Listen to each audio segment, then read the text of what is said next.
following is a chapter reading by the Worm Audiobook Project. Please support the original author at parahumans.wordpress.com. Thank you and enjoy.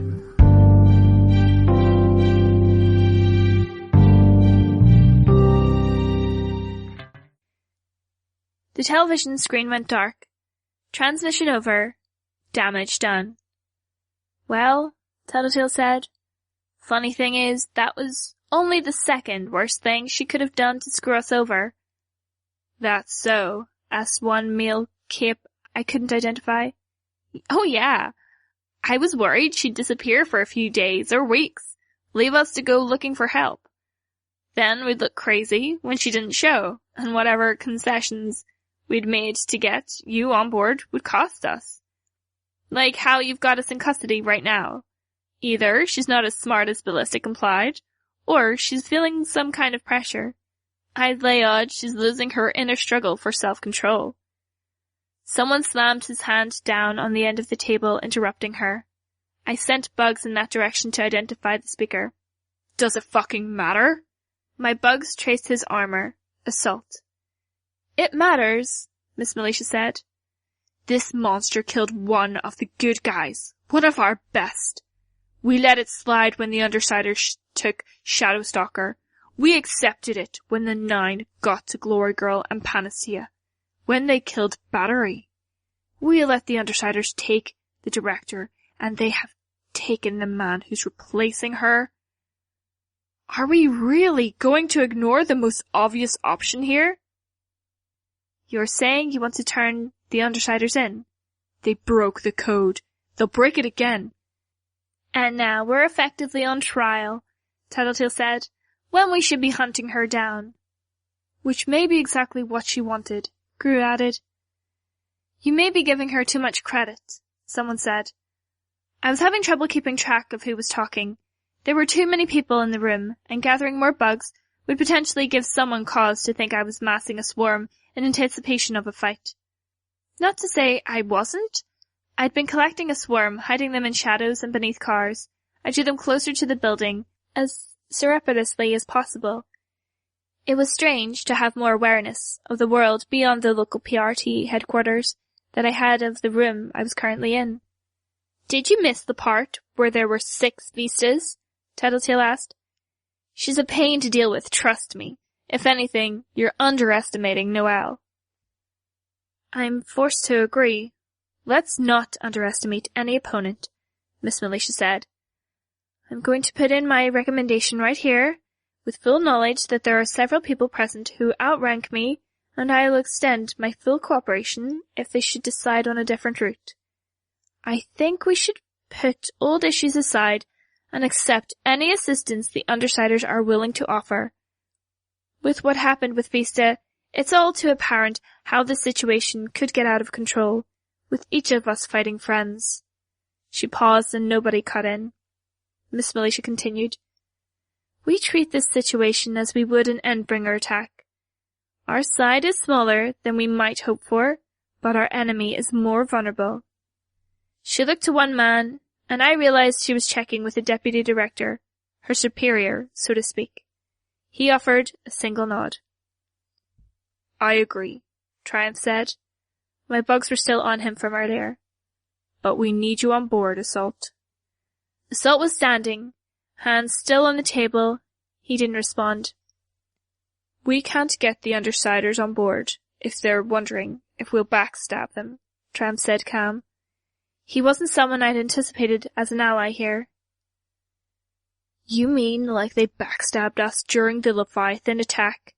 Assault asked, his voice a growl. Broke the truce? What? I couldn't stop myself. My voice sounded so small and feeble between the recent spell of coughing and the lack of bugs to augment it. I wish I could have conveyed more of a presence, how to word it so it didn't sound like a feeble protest. I think you've been grossly misinformed. Fuck me, I sounded like Coil. Would Battery want you to put your feelings and prejudices before duty and the safety of the city? Assault slowly turned to Miss Militia. You want to play that card? I'll play it, And if the Undersiders decide to play it fast and loose with the rules again, I'll be right there beside you, ready to see them answer for it. We've talked about that before. Nothing came of it, Isolde said. This time, Miss Militia said, given precedents, the stakes, and the dangers posed by villains unwilling to follow the written and unwritten rules of the Cape community, I'd be willing to argue and testify for a kill order. I felt a chill. A kill order? It was what they had in place for the Slaughterhouse-9.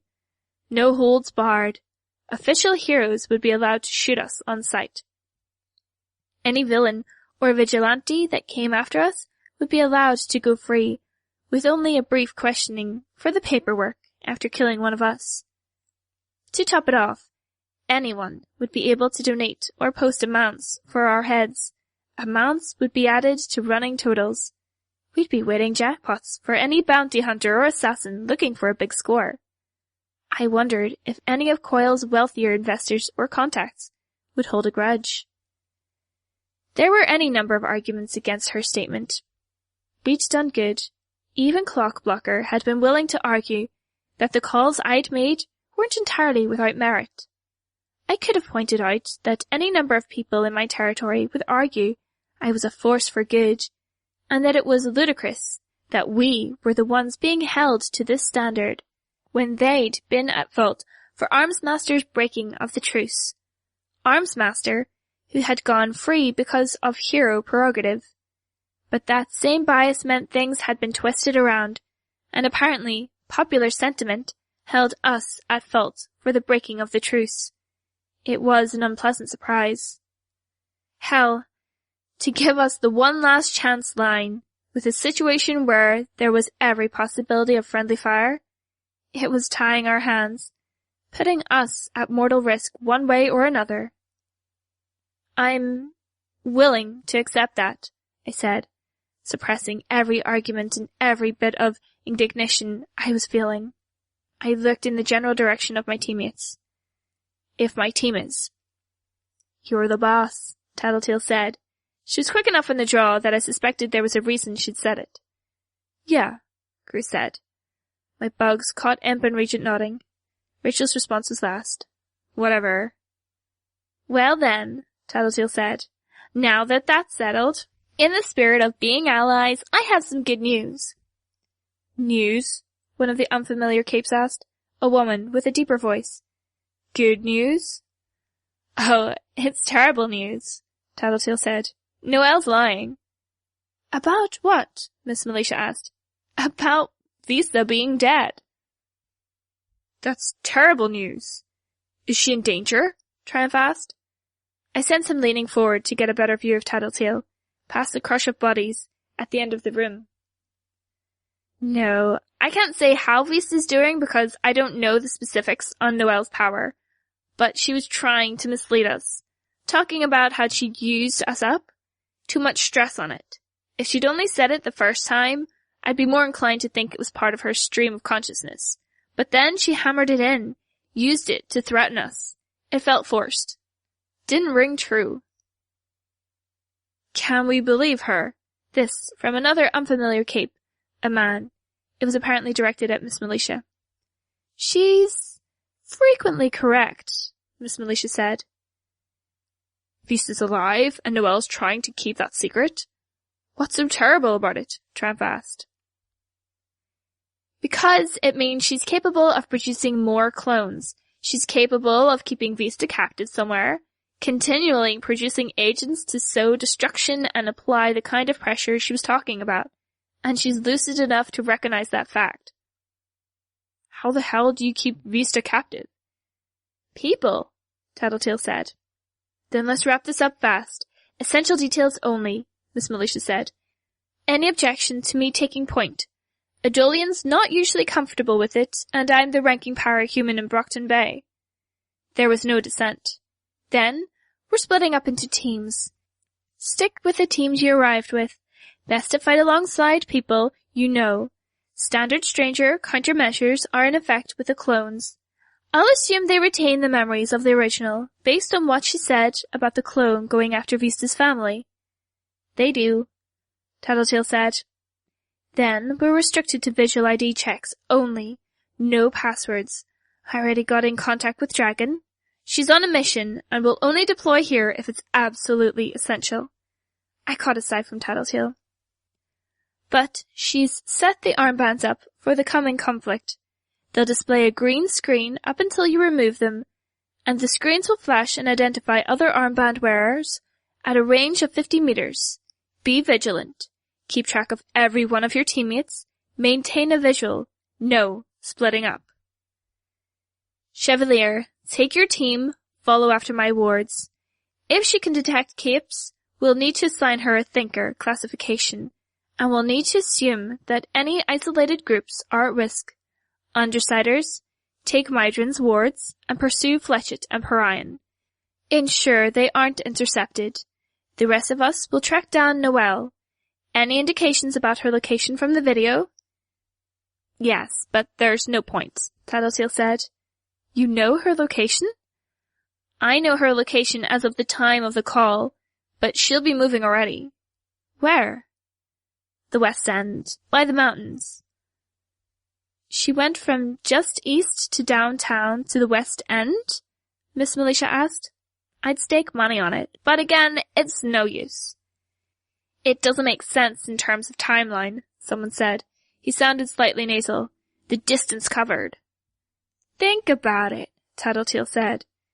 Vista, Miss Militia replied. She had Vista's powers, and she will have that power at her disposal for the duration of this conflict. And Noelle's fast, Tattletale said. Put those points together and she's highly mobile. Ergo, she isn't going to be anywhere near where she was. Good intel. In the interest of finding her, I'd like you to accompany my group, Tattletale. No can do. No? I was just about to say I was wanting to stop by my headquarters. I have a few theories on how we could handle this situation, and one off-the-wall idea is that needs some verification before I do anything about it. Nothing that puts us at risk. No, mostly involves the other travelers, but I think it's worth pursuing. If she comes after you? Tattletale cut her off. She will. I'll join the Undersiders and the Chicago wards as far as going to Ballistics territory to fill him in. Ensure he knows that she may come after him. I'll see if I can bribe him into coming with me. It'll be a narrow window of time where it's just me, him, and hopefully his flunkies. You make a high-value target, I said, especially with Ballistic in tow. She wants you dead and she wants his power. I have ideas. Don't worry about me. Tattletale turned. Miss Militia, I'll be in touch by phone, so you know where you're going. Fine. I'm ordering more capes to patrol the area around you then, if you're sure you'll be a target. Are there any other isolated parahumans in the city that we aren't aware of? Scrub, I said. He's working under Ballistic, Tattletale said. I'll get him on board by any means. He's one of the few people short of Fletchett who can deal guaranteed damage to an Endbringer, or Endbringer Light. And I have ideas about him and how I could use him. Scrub? One of the visiting capes asked, the deeper-voiced woman. Uncontrolled matter annihilation bursts in his immediate vicinity, I said. Ex-member of the Merchants, a local gang of jailers and users. Blaster 8, easy. If it's not a straight 10, despite his relatively short range, Tattletale supplied. But I'm not sure he does what Skitter thinks he does, and that's why I want to talk to him. See to it, Miss Militia said. Anyone else? Circus, Leet, Uber, Gru said. They were leaving, but they're dead, Assault said. They were very much alive, Tattletale retorted, and they would have gone west to leave the city, the same direction Noelle went after targeting Vista. I think that speaks for itself. Miss Militia nodded. It does. If anyone has any questions, communicate them while on the move. Go. The capes began flowing out of the room. We had seated ourselves at the furthest point from the door, so we were stuck inside until the way was clear. A small group of younger capes hung back. Miss Militia had left us a contingent of out-of-town wards. I couldn't get much of a sense of them, just with what my bugs could give me on their costumes. They probably weren't a full team from a city as big as Chicago. They'd be limited to the ones who'd agree to fight an unknown, A-class threat. 3 boys and a girl. They were watching us, and I couldn't even guess at their expressions without the ability to see or feel things out with my bugs. I was getting tired of this, and my fatigue was wearing on my already thin patience. "Bitch," I said, "do me a favor and clear that window." She didn't respond, but she didn't hesitate either. She was on her feet as soon as she'd lifted Bastard off her lap, and kicked the plywood free from the frame before anyone could protest. I brought every bug I had outside the building into the room. They swirled around me, the undersiders and the handful of capes on the far end of the room. I could sense 3 or 4 wards getting into fighting stances, noted how 2 of the boys and the girls shielded the one other boy, forming a loose triangle formation between him and us. The movements of the bugs gave me the ability to feel them out, drawing a complete map of what they were wearing and carrying. The boy in the very front, the tallest and the largest of them, would be a tinker. The rods that supported his heavy gauntlets were oiled, suggesting they were pistons, and I noted the presence of the blunt-tipped spikes inside his gauntlets. The setup wasn't unlike the blades of mannequin's arms, but these weren't extending into his body, and I somehow got the impression that they were intended for something very different. His armor was heavy, supported more by engineering than his own strength, and his helmet covered his face, but not the back of his head, with a single lens on a telescoping nozzle dead center. The other boy in front was Narrator, with flowing clothes. He sported a surprising lack of equipment and weaponry. It gave me the sense of someone who thought of their body as a weapon.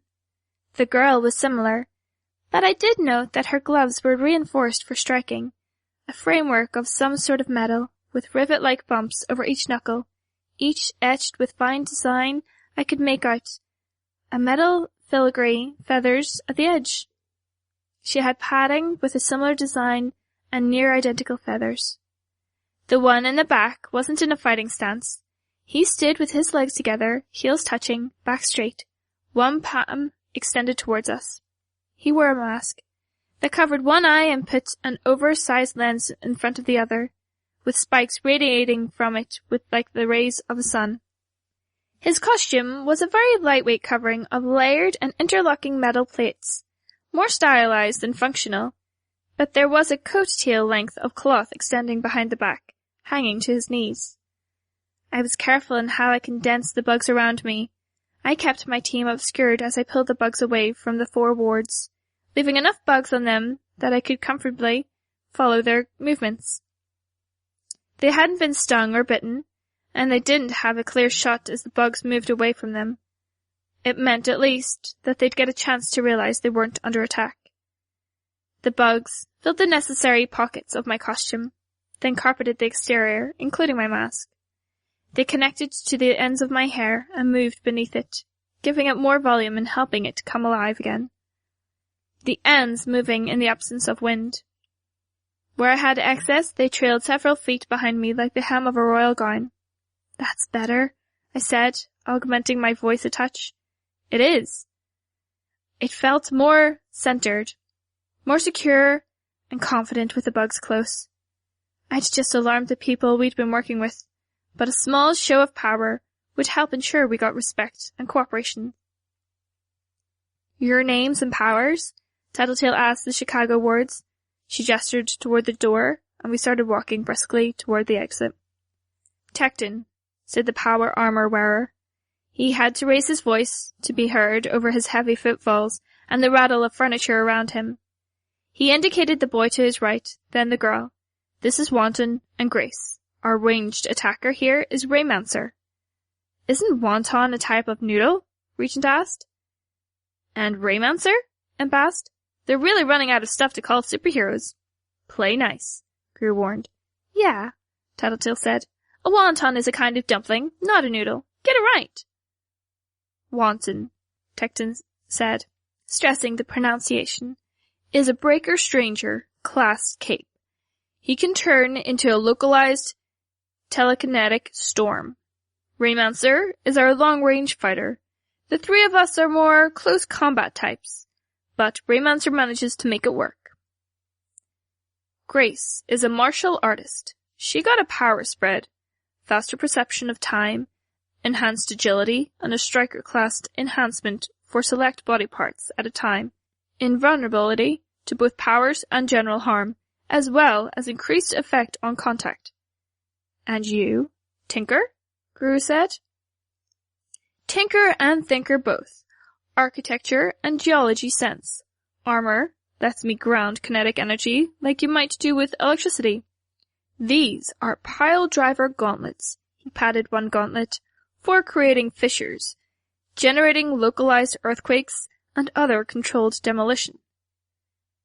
Having Tinkers against Noelle is probably our safest bet, Tattletale said. Because she won't copy their gear, I said. Tattletale nodded. Good. Thank you, by the way, for sharing. Gru spoke to the wards. Tecton nodded. Our groups had reached the door that led into the stairwell. There were officers handing out armbands, and the elevator was in use, forcing us to wait as people got their armbands and hurried downstairs. You need our info? No, Grace said. Her voice was hard. We know who you are. Imp cackled. We're famous. I hung back a second as one officer held an armband and my armor compartment out to me. I gripped it, but he didn't let go. He wanted to play it that way? I let my bugs drift away from my armor to surround it. He acted as if I set it on fire, letting go and backing away. I handed it to Tattletale as we passed through the door to the stairs, then strapped on my armband. I spoke into it. Skitter. How had things gone with Leviathan? My username would appear. I held my armband to Tattletale and she pressed the button. No trackers hidden in your stuff, she said. Want help putting this on? Please, when we're at the bottom. We were at the tail end of the group, and consequently we were the last ones out the door. The dogs were already mostly grown, and we paused as Bitch increased Bentley's size to the point that we could ride him. We have too many people and not enough dogs, Gru commented. We'll drive, Tecton said. Just need to requisition a van. I'll ride, I said. Rachel? She nodded. She was up first, and she gave me a hand in getting up. I had to fight coughing for a minute. Assault's going to try to screw us over if we cross paths, Tattletale said. I suspected, I answered. If this goes south, they will come after us. The bit Miss Militia said about Battery, that loses its cachet when people start to feel like the people of this city would be better protected if they turned us in than if we were helping. We're going to have to stay on top of this. Turn around. I'll help strap you on your armor. I nodded and turned around. I moved my bugs out of the way as she fiddled with the straps, threading them through the appropriate areas. I blinked a few times, looking towards the nearest light source to try and gauge if my vision was any better. No improvement. Short of a thorough check by an ophthalmologist, I wouldn't find out if I'd regain my sight, or how much I'd recover if I did. Everything I'd been put through, and I got the long-term injury as a civilian. Within 2 minutes, the wards had pulled a containment van up beside us, with Tecton behind the wheel and Raymancer sitting in the passenger side window, holding the headrest of the chair inside to help maintain his position. The back popped open, and Imp, Regent, Tattletale, and Gru climbed in. Ballistic as our first stop, then Parian. I winced at the pain in my side as Bentley started running, and maybe collect Atlas while we're in this area of town. Tattletale was right. The situation being classified as a level A situation instead of a class S situation wasn't doing us any favors. I just had to note how things were different from Leviathan's attack.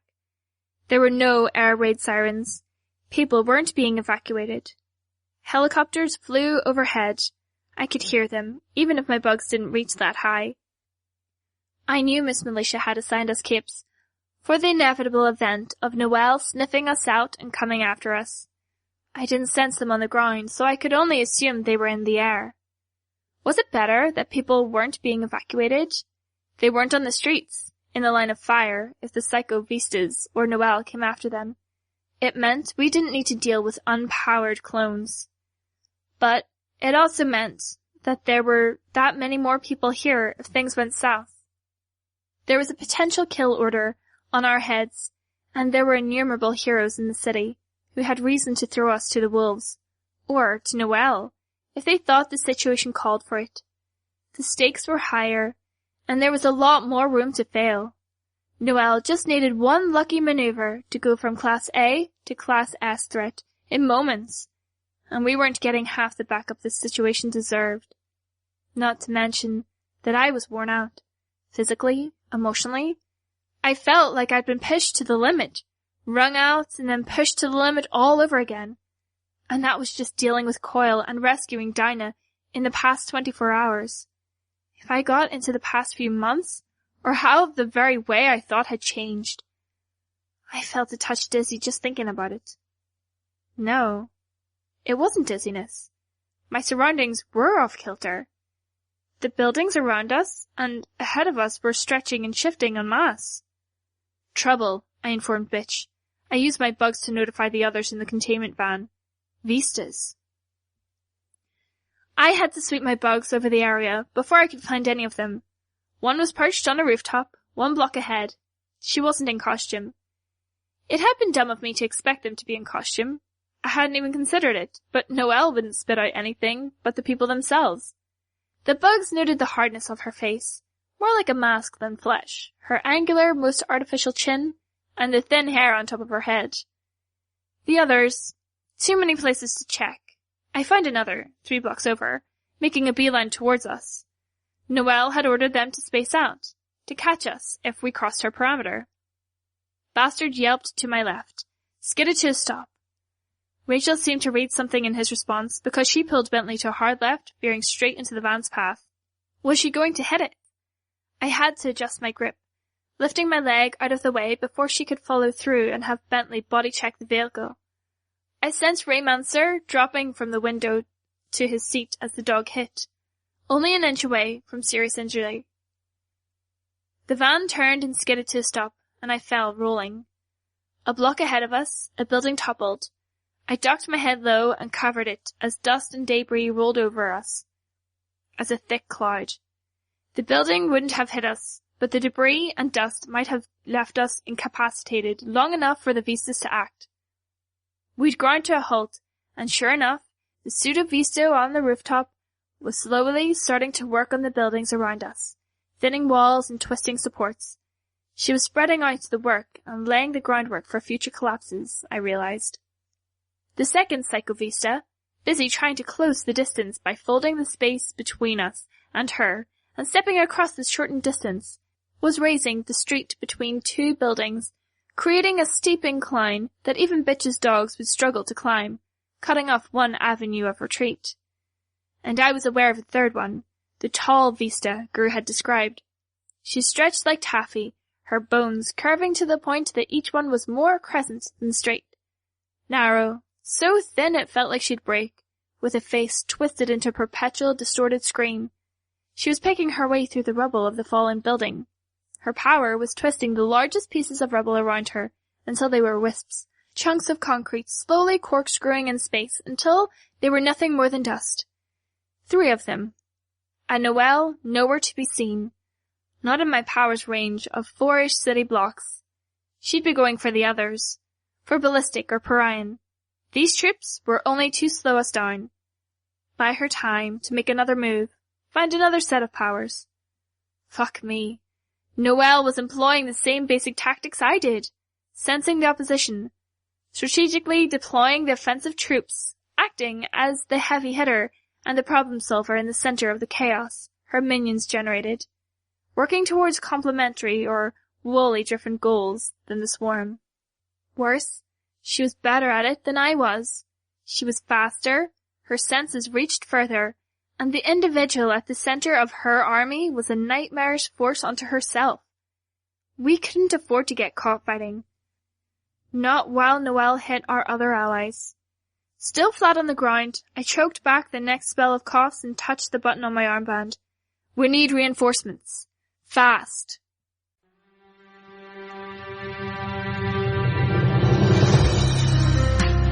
this is Meg. You just finished listening to a chapter from Arc 18, Queen, from the web serial Worm by J.C. McCrae.